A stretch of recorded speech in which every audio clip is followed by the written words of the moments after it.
ओम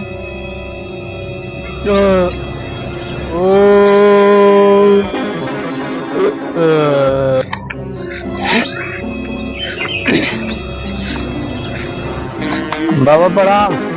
आयुष्मान भव बच्चा, आयुष्मान भव। बाबा हमारा थोड़ा परेशानी है।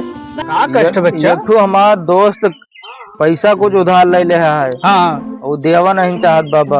अच्छा बच्चा। कुछ ऐसा उपाय करो कि वो परेशान हो, उसके बाद हमारा पैसा वापस कर दिए।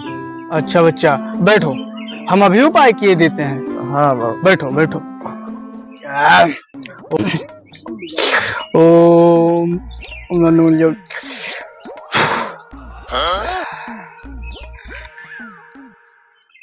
चलो भाई, देखो अब मैं क्या करता हूँ।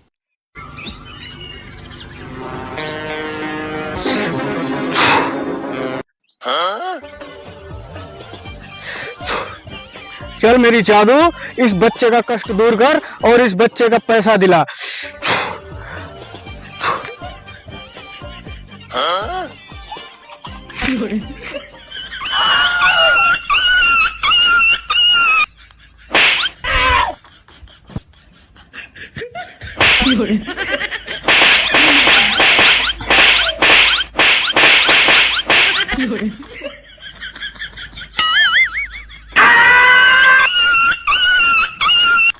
有人。